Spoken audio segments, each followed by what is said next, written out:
if you look at this signal, you can see that this signal is periodic because for any time t, it is equal to the value at time t plus capital T. Okay? And this capital T here is the period of this signal.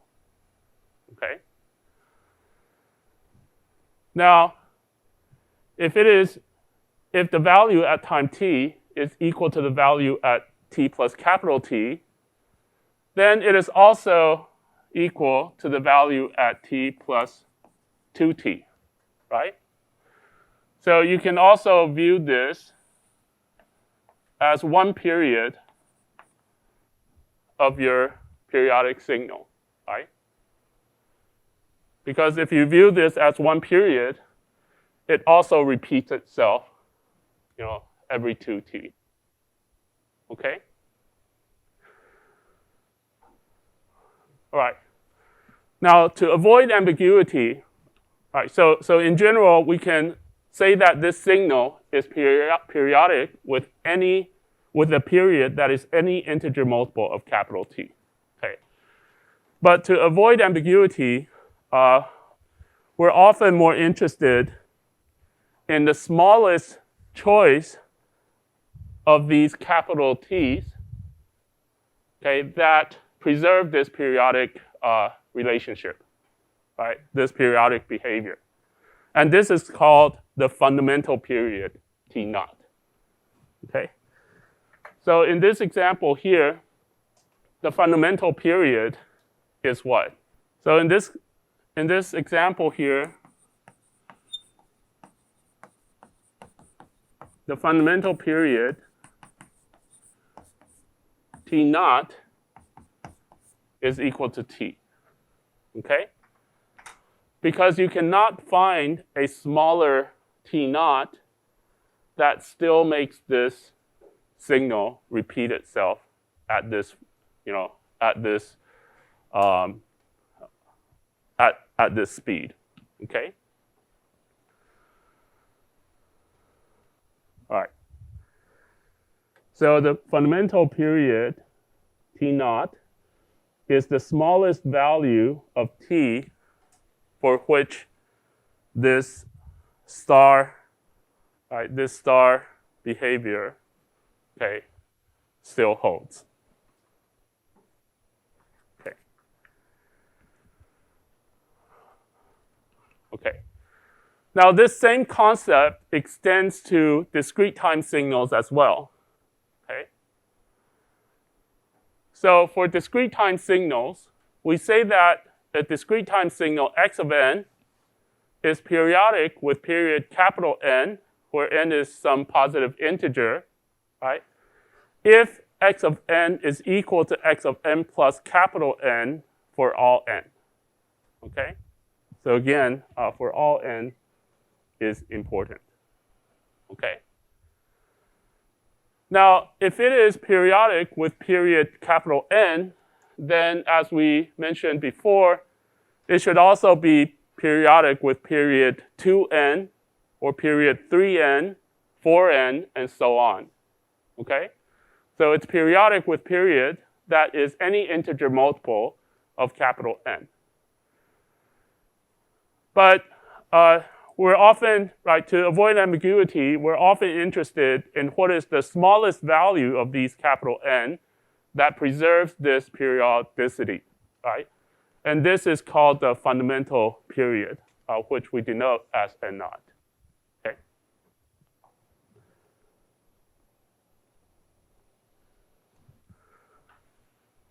Okay. So here we have two examples. Right. So this is a continuous time signal, right? Similar to this. We can see that it repeats itself every capital T, right? So it has a period of either T or 2T or 3T and so on. Okay.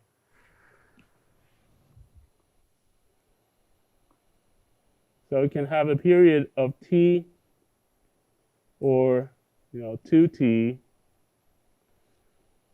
or 3t and so on.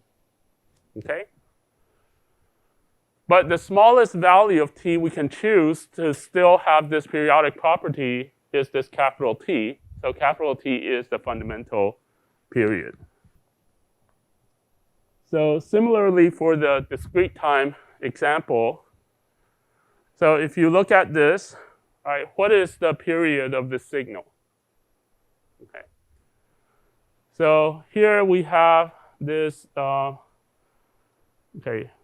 we have two positive values, one negative, two positive, one negative, right, and so on. So you can see that the pattern starts to repeat itself after 3 samples. Okay, so the period here is 3.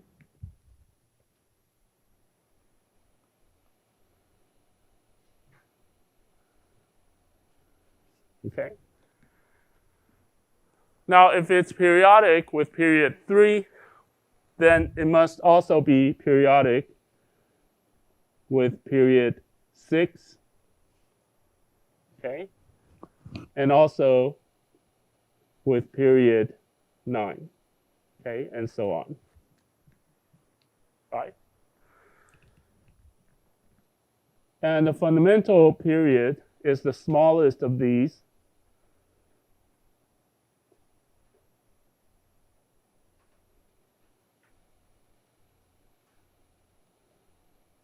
So the fundamental period n naught is equal to 3.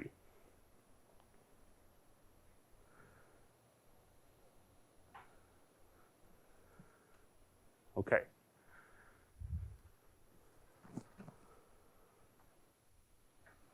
All right.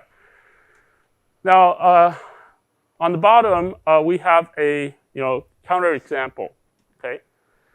So in this counterexample, right, we have x of t equal to cosine t if t is less than 0, and equal to sine t if t is greater or equal to 0. Okay. Now we know that sinusoids are periodic. Okay, because if you take cosine t plus 2 pi, this will be equal to cosine t for all t. Okay? Now similarly, if you take sine t plus 2 pi, then this is equal to sine t. Okay?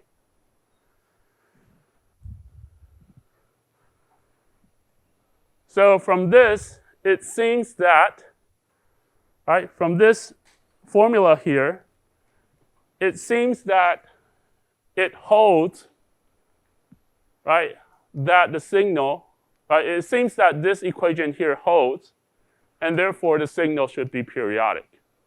Okay? So what is the problem here? Right.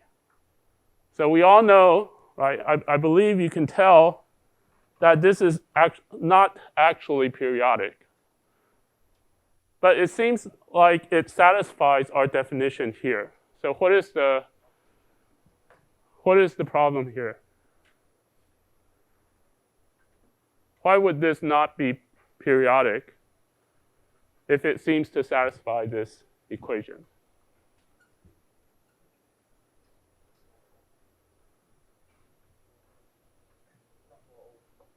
Yeah, okay. Yeah, so the reason is that it doesn't hold for all t, right? Because if you're looking at a t that is, let's say, within minus 2 pi to 0,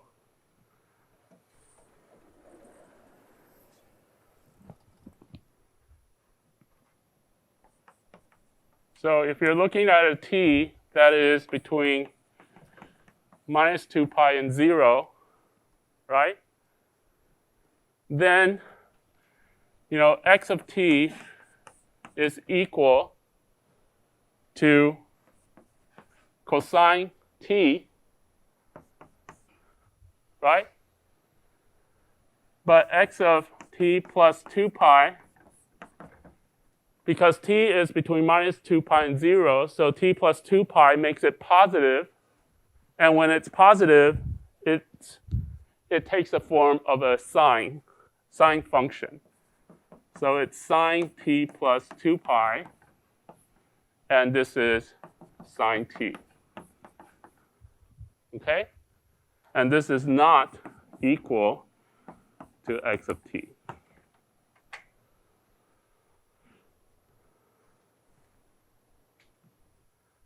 Okay? So this x of t is not periodic. Okay. Now, if you look at the figure, it's actually quite obvious, right? Because for a periodic signal, right, each point should keep reoccurring throughout time, right? But here you observe a discontinuity at time 0, which does not appear anywhere else. So clearly, this is not periodic, right?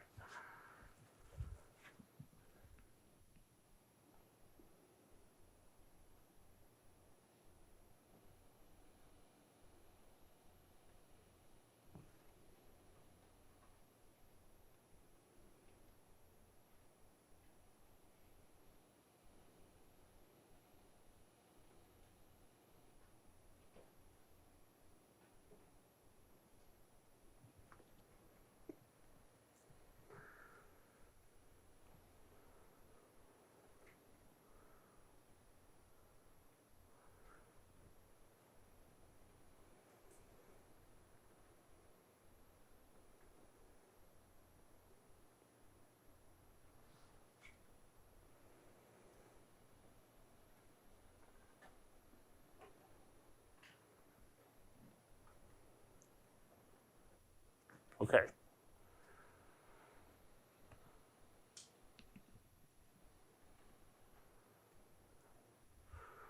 All right.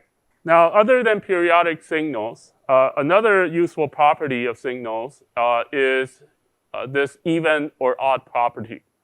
Okay. Now, this is defined in terms of its symmetry with respect to the time reversal. Okay.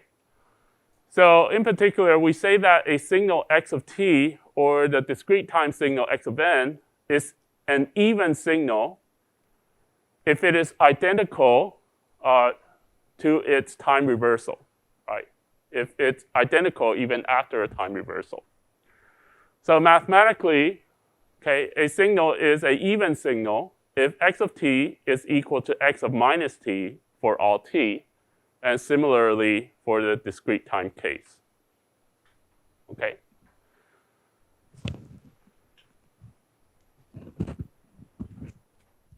Right. And now the signal is said to be odd if the signal x of t is equal to its time reversal with multiplied by this negative sign, okay? So basically saying that the signal has an odd symmetry about the origin, okay? So here we have examples of an even signal and an odd signal, right? So for an even signal, if you observe a certain value, okay, if you observe a certain value, let's say x of a at time a, then you should observe the same value, x of a, at time minus a.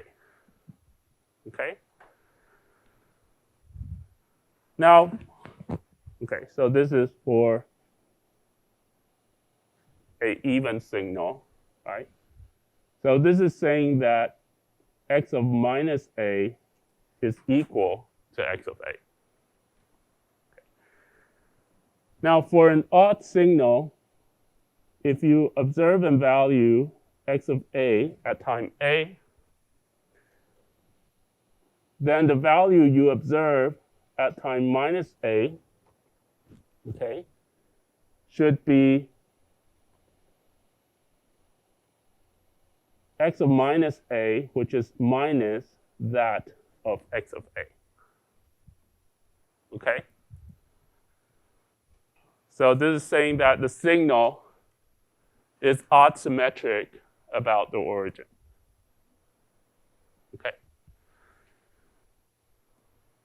Now, since for an odd signal, x of t must be equal to minus x of minus t, therefore, if you look at time 0, right, if t is equal to 0, this is saying that x of 0 is equal to minus x of 0.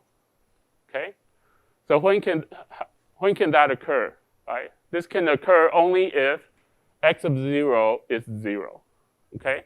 So for any odd signal, the value at the origin must be 0.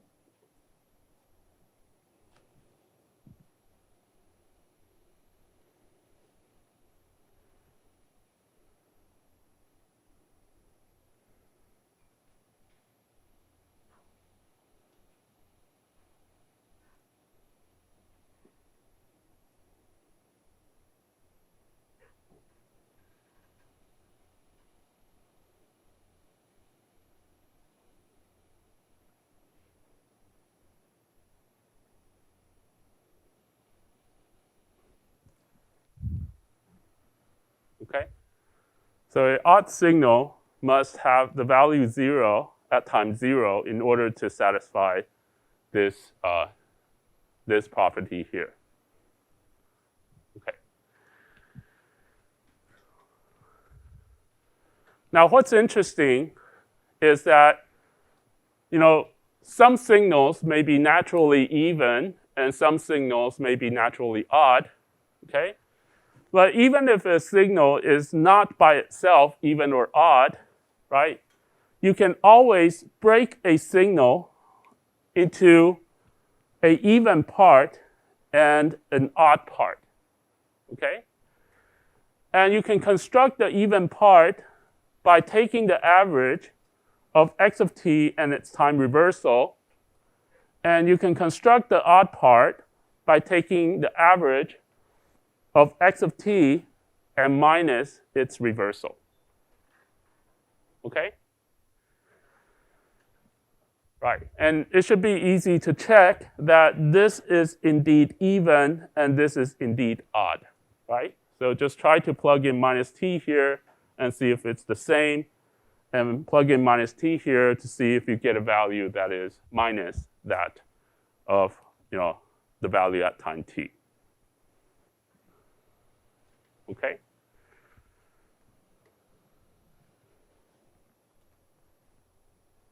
So please check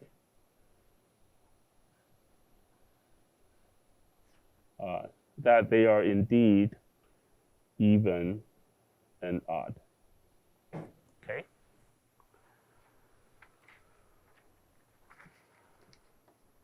All right.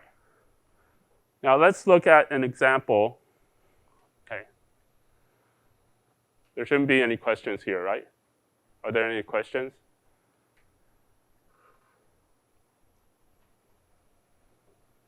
Okay. You can also let me know if I'm going too slow, right? If this is too easy for you, you can also let me know, okay? Okay, but I promise you it gets more complicated, right? So enjoy this while you can. Okay. All right, so let's look at this example here.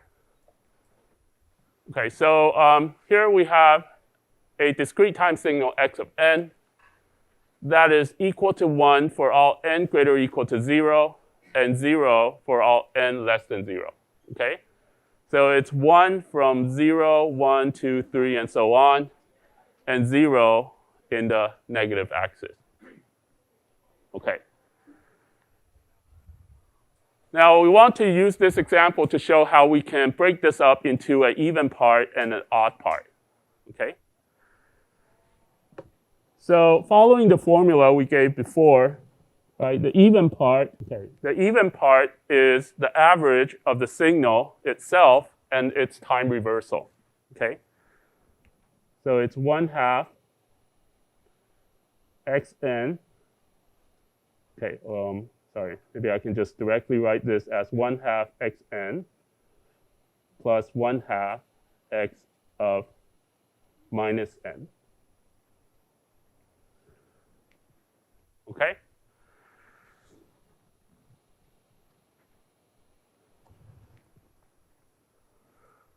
Right. So 1/2 x of n is basically just this signal here, but the amplitude reduced by half. Okay. So it will look something like this. Right. 0, 1, 1, 2, 3, so on, -1, -2, -3. Okay? And the magnitude is 1/2.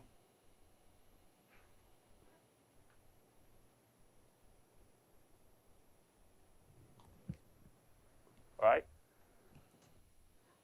So this is 1/2 xn. Okay. Now we add this with 1/2 of its time reversal. Okay? So time reversal is just this signal here flipped around about the origin. Okay.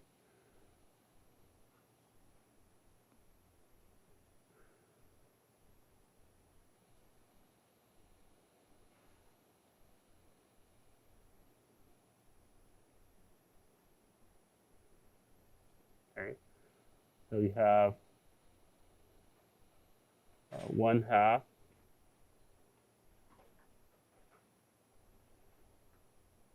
and so on, okay, and 0 at these points.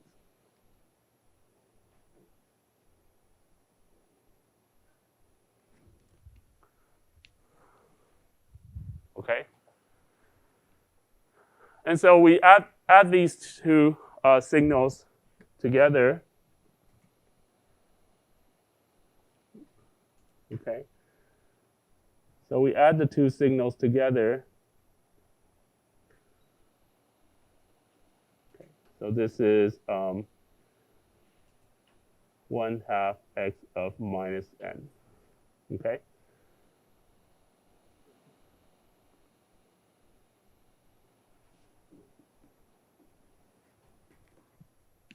All right. So when we add these two together, we can see that at the origin, we have a 1/2 here and a 1/2 here. So if you add the two signals together at the origin, it becomes 1, okay?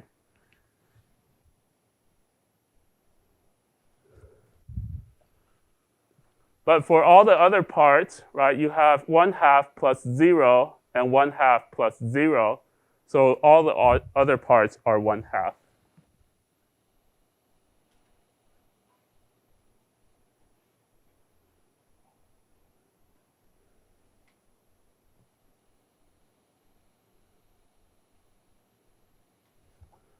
Okay? So you can see that, right? You can observe that this is indeed an even signal. Okay?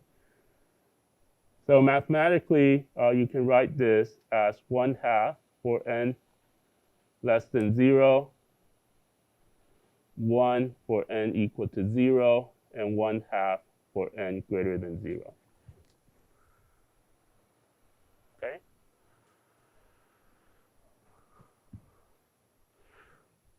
So you can do something similar to obtain the odd part.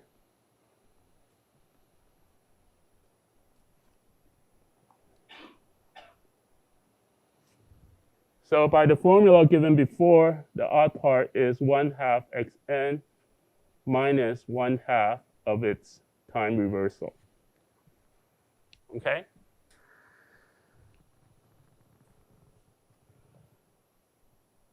so, right, again, we have 1/2 xn.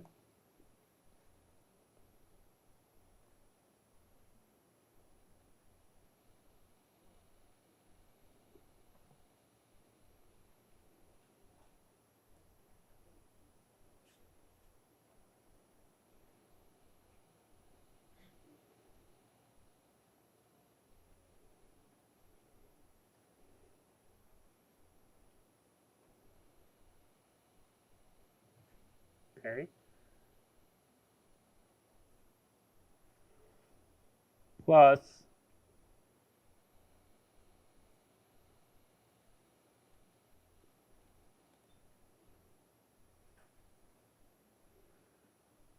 minus 1/2 x of minus n. Okay. So minus 1/2 x of minus n is just this, but flipped downwards, right?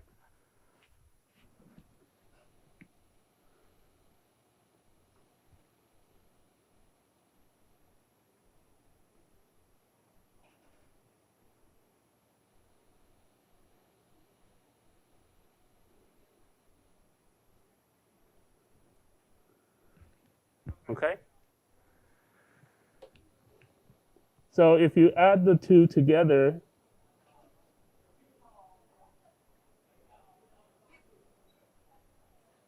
okay, what do you get?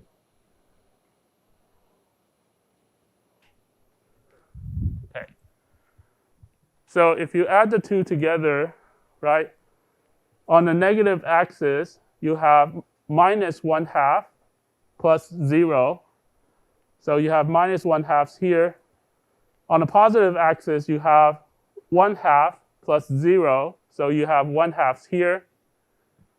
And at the origin, you have 1/2 plus minus 1/2, which becomes 0. Okay? So the signal will look like this.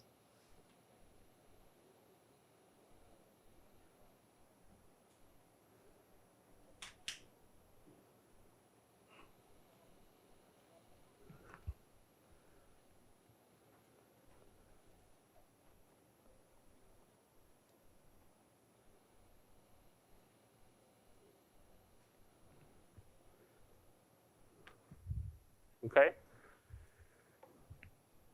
So mathematically, you would get minus 1/2 for n less than 0, 0 at the origin, and 1/2 for n greater than 0. So as we noted before, for any odd signal, it must have the value 0 at the origin.